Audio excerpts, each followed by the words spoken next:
You're listening to Succeed, Just Let Go, a podcast that'll change how you think and change your life. I'm Willie Horton and I'm a psychologist, been helping people change their lives since 1996. Broadcasting from the French Alps, and delighted to have you along. Let's take this week's step in the right direction. Over the last couple of episodes we've been talking about stuff that the normal mind doesn't see. Specifically, we've been talking about coincidence, what some people call synchronicity, the synchronization of events or encounters that lead us, if we're alert enough, in the direction that we would love our lives to go. As we said, coincidence is always unexpected. Where it's expected, it wouldn't be a coincidence. And as we said, the normal mind can only perceive what it expects to perceive. So if you're operating normally, and by that I mean if you're operating in the way in which the normal mind works, on automatic pilot, using the same 70,000 thoughts day in and day out to make it through the day, then you are simply not going to know what is going on. You're not going to be able to spot any of these synchronicities. You're not going to be able to spot the coincidences that are the signposts on the road of your journey of life. We talked about stuff, as I said, that the normal mind doesn't know anything about. And one of the most important resources at your disposal that the normal mind doesn't just not know anything about, but it actually blocks you from accessing this resource. The resource in question I'm talking about is your gut instinct. Now, the word instinct is very important there, and we've alluded to this before. We have, for starters, a survival instinct. It is actually hardwired into us. It is hardwired in particular into the subcortical brain, what I've described before as the doing brain, that enables you in a crisis, a life-threatening crisis, do just what you need to do to survive. That machinery works for you in any situation. All you have to do is, so to speak, hardwire in other expectations other than simply the expectation of survival for different things to happen, for you to be able to do new things to enable you move in the direction you'd love your life to go. But let's come back to the key thing that I want to talk about in this episode, gut instinct. There was a piece of research, it wasn't really research, it was more like a survey. In fact, there were two surveys done in the 1980s and 1990s with leaders of FTSE 100 companies, the big companies in the United Kingdom, and Fortune 500 companies in the States. And what these surveys proved again and again and again was that all the best business decisions ever made by business leaders were all made on the basis of what felt right, their gut instinct. And all the worst decisions were made by accountants. Now, I'm being slightly facetious. Being an accountant myself, I can afford to be slightly facetious. But basically what all these business people were saying was their worst business decisions were the decisions that were analysed to within an inch of their lives. And it was on the basis of that analysis that a decision was made. I am constantly talking to clients who find themselves at a crossroads. I think very often if they had not found themselves at a crossroads, they mightn't be clients of mine. And indeed, just as an aside, in relation to the importance of coincidences, you and I are at multiple crossroads every day. It's just that we don't know it, because every day we make choices, little ones, big ones, and unfortunately for the normally minded people, automatic ones. We make little choices every day that take us off down one fork in the road with no going back. As I've said before, where you are in your life now is a result of all the things that you've done and failed to do in all the nows up to now. And what that means is all the little choices you've made And by virtue of the fact that you've made those little choices, all the other options that are no longer available to you, moment to moment, day to day, week to week, this life of yours. And of course, one of the most fundamental choices you have to make moment to moment is whether you'll turn up to this moment or not. Because if and when you do, your mind will not be operating on autopilot. You will not be operating normally.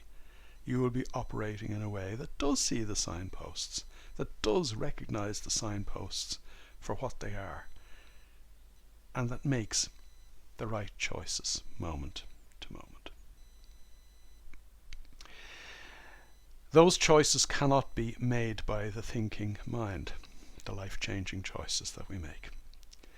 If you think about being confronted by a tiger that leaps out in front of you in the bushes thousands of years ago when we were hunter-gatherers, you don't have time to analyze what's going on. You don't have time to create an Excel spreadsheet to evaluate the pros and cons of what is before you, and based on that evaluation, what choices you should make. The choice is instantaneous, the choice is instinctive, the choice comes from your gut instinct, comes from your doing brain, and is carried out by your doing brain. In other words, your doing brain just doesn't know what to do, it enables you to do it without a second thought. This is where your gut instinct lies, in the subcortical brain, the insula, the amygdala, and the hippocampus. A psychotherapist might say it lives in your subconscious mind, but it's the same difference. But this is the part of the mind that, generally speaking, you're not aware of, because if you were aware of it, it wouldn't be subconscious, you'd be conscious of it. And you're not aware of it because of the 70,000 thoughts that we spoke about right at the beginning of this series of podcasts, episodes. Right at the beginning, in relation to the 70,000 thoughts that whiz through your brain every day, which constitute between them the programs that your automatic pilot uses to enable you survive, to enable you make it through the day, and in the process disable you from doing all the wonderful things that you would love to achieve in your life. Below those 70,000 thoughts, below your conscious mind, lurks a subconscious full of all good things, full of all the ideas that were you to actually run with them, they would lead you to where you want to go, full of understandings about what you need to do, full of understandings about what is best for you rather than what you think you want. You see, most people in life, when I talk to them about setting their minds to achieve the goals that they would love to achieve, or the perfect moments they would love to experience, or the life they would love to have, start, as every other normal person will do, by thinking about what they'd like to have, thinking about what they want.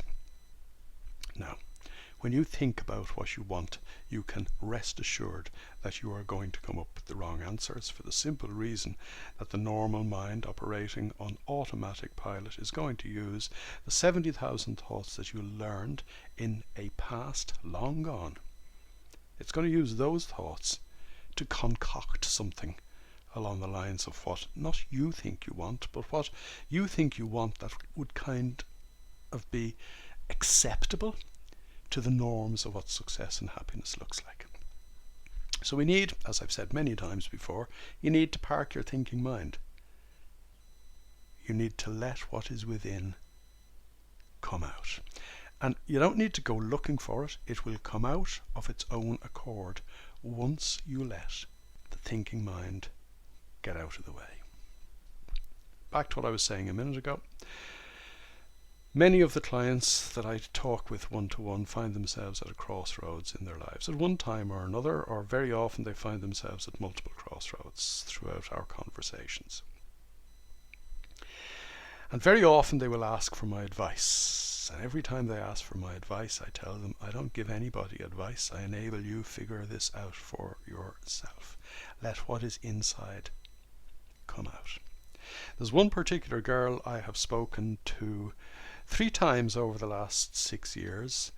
She was at a crossroads each of those 3 times, career crossroads, but the kind of career, the kind of work she does the career choices were actually life choices because of the work-life balance and family life that she wanted to have as well. And on each occasion, seeing as she obviously didn't learn from the first time we had our conversation, on each of the 3 occasions she actually did come up with the proverbial Excel spreadsheet that I mentioned a few minutes ago. And she would actually come up with a balance sheet, the pros and the cons.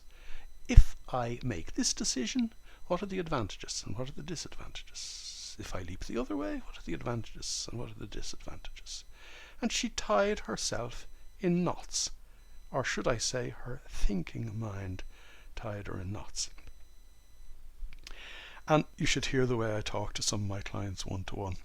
On one occasion I actually told her that if I could reach my arm down the phone, I'd slap her across the face, for the simple reason that she knew what the answer was. She knew deep down on each of those 3 occasions, because she knew what felt right. Every single time I talk to any of my clients, or indeed some of the conversations I have in the Zoom groups that I have with owners of the Psychology of Success online program, if anybody ever has a decision to make and they ask me what they should do, I will always answer their question with another one. What feels right? Because what feels right is coming from your gut instinct, the part of you that knows what's right. It doesn't just know what feels right, it gives you the feeling of what's right based on an understanding of what is best for you. But we need to be awfully, awfully cautious. Because you can't hear your gut instinct, as I said a minute ago, if you're operating your mind on automatic pilot, if you're allowing your mind to run your life rather than the other way around. You can't hear your gut instinct if you are thinking too much, to put it bluntly. An awful lot of my clients ask me a question, and like the questions we've been talking about a moment ago, and in the process of asking the question realize that they have the answer. The answer being, I'm thinking too much about this. If you're thinking too much about anything, you can't hear your gut instinct. When are you most likely to hear your gut instinct? Say you're normally minded. Say you don't know any of the stuff that we're talking about here, because even what I would describe as normal crazy people can hear their gut instinct, and do from time to time. You are most likely, even as a normal person, using your mind normally, to hear your gut instinct when your thinking mind is disengaged or when your thinking mind is asleep. So you'll hear your gut instinct when you're doing nothing or next to nothing. You might be having a shower and something comes into your head. In other words, you're not thinking about the actions of washing your hair or soaping yourself or shampooing. You're simply having a shower. And in those few moments, because you're immersed in the water, because you're immersed in the moment, because you're not thinking, in other words, you're doing, as I said a minute ago, next to nothing, something will occur to you. You could be sitting on the loo. I need to translate that for some people in some countries. You could be sitting on the toilet. Without putting too fine a point upon it, you could be sitting on the toilet, literally doing next to nothing, and something will occur to you. You could be mowing the lawn, clipping the hedge, going for a walk. Actually, often normal people even have an expression for that. I'm going for a walk to think things through. And in fact, what they're doing is not thinking things through at all. By virtue of their going for a walk, they're allowing what's inside come out. You will also hear your gut instinct when you're asleep. This is an interesting one, because people often talk about dreams, and people often coyly raise the subject of dreams with me on the basis that they assume that I will think they're mad asking me about dreams. But what part of your mind goes to sleep at night, and what part of your mind stays awake? It's the thinking mind that falls asleep. That, by the way, is also a reason why we might often have a bright idea just as we're getting drowsy or falling asleep, or indeed in the shower first thing in the morning before the thinking mind has fully awoken again. It's the thinking mind that falls asleep at night. And with the thinking mind completely disengaged, what's inside begins to come to the surface. Now, mostly the dreams we have are meaningless or defy interpretation, but sometimes we have very clear and lucid dreams, and you should pay attention to those very clear and lucid dreams. Indeed, all of my clients will know that the more you develop your ability to be present in the here and now through meditation, I can't let a podcast episode go without mentioning meditation, but the more you develop your ability to be present through the practice of meditation, the more you will actually become aware of the significance of lucid dreams during the course of the night, the more likely you are to remember them the following morning. Or some of my clients, myself included on this one, will get to the point that if we are dreaming a particularly significant dream, we'll wake ourselves up, take note of it, sometimes literally take note of it, and go back asleep again. Because when you are asleep, what psychology calls the constant observer, the subconscious mind, is fully awake. The part of your mind, the part of your brain that constitutes your gut instinct, is fully active and talking to you. Research shows that we are fully in the zone. In other words, the left prefrontal cortex, what I've referred to before as the brain's attentional spotlight, what badly in the 1980s called the brain's central executive, the conductor of the orchestra that ensures that our brain enables us to do just what we need to do to get to where we want to go. Research has shown that the left prefrontal cortex is never engaged in our ordinary everyday lives when we are thinking, and is fully engaged in our lives when we are not thinking. Unfortunately, the normal person rarely doesn't think. But in deep sleep, the left prefrontal cortex is engaged.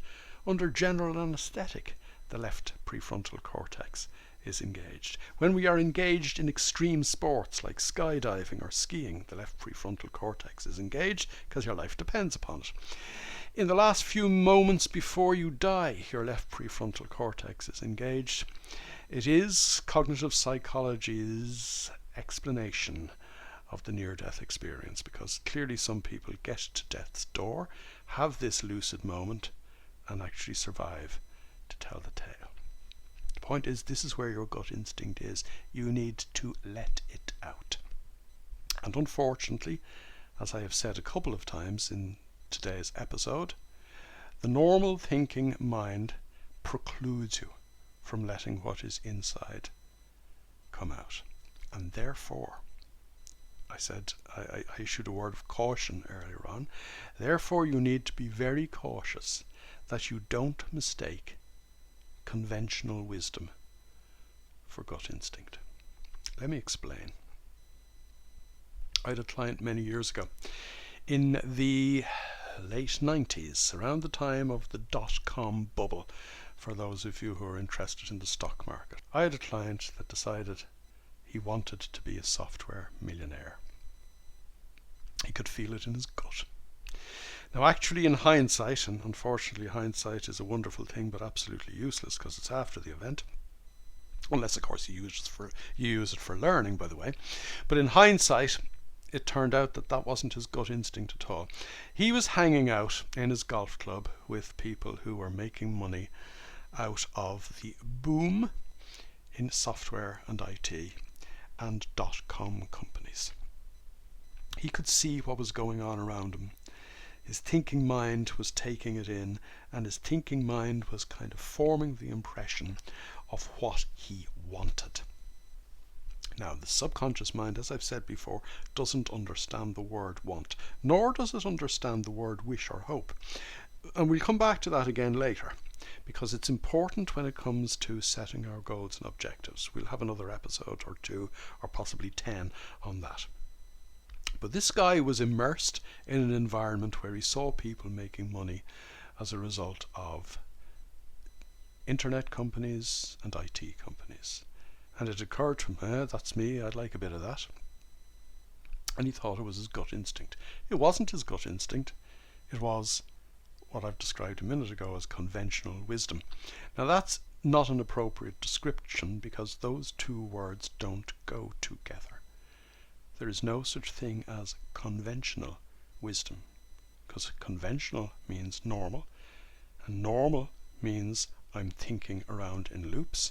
And if I'm thinking around in loops, how could I be wise? How could I have a clue what's actually going on? Never mind what's going on within my own gut instinct. The key point I would make in today's episode is that you need to cultivate the ability to hear the part of your mind, or your brain in fact, that knows what is best for you. It's fascinating. I am constantly fascinated when I ask people, what are the things you really want to achieve out of life? Or what are the things you would love to experience? Or what kind of life would you love to have? And I often ask the questions that way because it's not about having things or getting things or achieving a particular result. It's about living the kind of life you'd love. And people always start using what I would describe as the scaffolding of normal success and happiness. I have this, I have that, I do this, I do that, I'm a member of this club, I wear these kind of clothes, I drive that kind of car, I have these kind of holidays, my children go to these kind of schools, I have this kind of bank balance. All the stuff that constitutes normal success and happiness, or at least the facade of normal success and happiness. This is what our thinking mind has been taught to think when we have been asked by somebody like me, what kind of life do you want?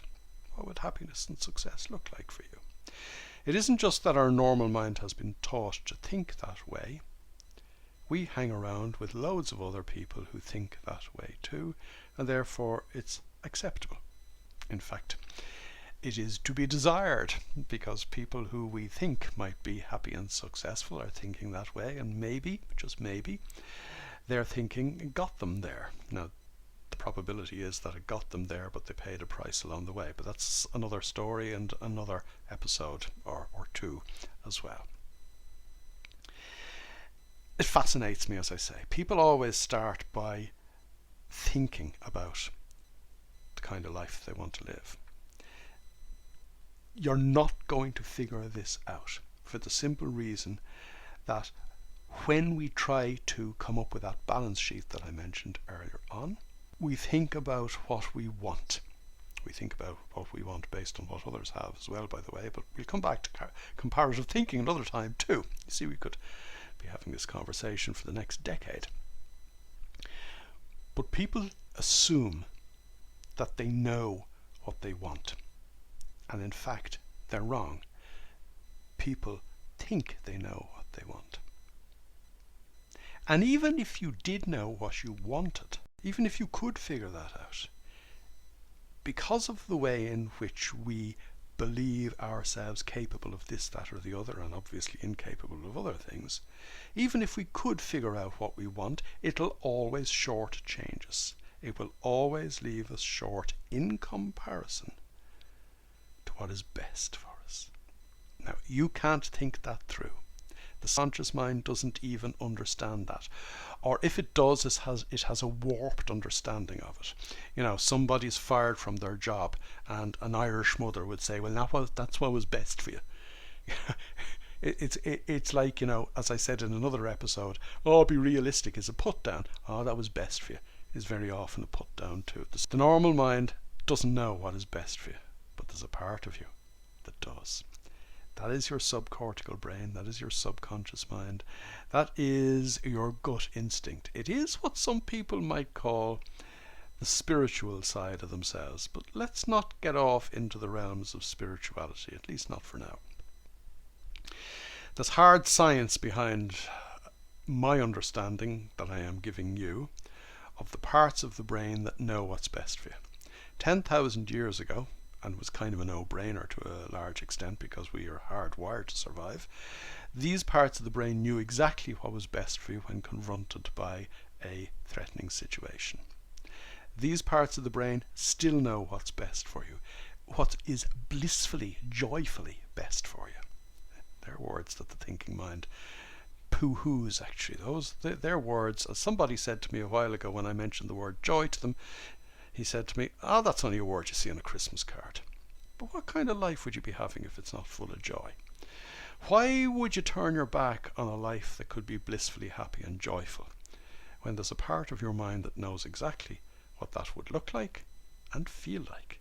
And more importantly, there is a part of your mind that knows exactly what you need to do to achieve that, to experience it, and even more so again, doesn't just know exactly what you need to do, but knows exactly how to enable you do it. Now, there's another very important thing that we'll pick up on in the next episode. The subcortical brain that enables me do just what I need to do to get to where I want to go stops my thinking brain from impeding me. See, normally, if I have to do something grand or big or beyond my normal everyday life, outside my comfort zone, my thinking mind will keep me within my comfort zone. There are evolutionary reasons for that, and we will come back to them in the next episode. But when I'm in the zone, when I'm fully not just listening to my gut instinct, but acting on my gut instinct, this part of my brain will enable me do things that would amaze me, things that I don't believe that I would be incapable of doing, but things that I would feel uncomfortable doing. Now, this is really important because there is actually a part of our brain that stops us doing uncomfortable things from an evolutionary perspective that has no use in the 21st century, and in fact constitutes a barrier to our happiness and success in the 21st century. But that is for next week's episode. For now, the message is very clear. You need to meditate regularly. I told you. Now I've got meditation in more than once in this episode. You need to meditate regularly for the simple reason that it will change how you think. It's guaranteed to change how you think, and it is guaranteed to enable what is within come out. It is guaranteed, scientifically validated, to enable you hear, understand, listen to, and act upon your gut instinct. You've been listening to Succeed, Just Let Go. To get involved, join me in my Facebook group, strangely enough called To Succeed, Just Let Go. And for more information, visit www.willie-horton.com.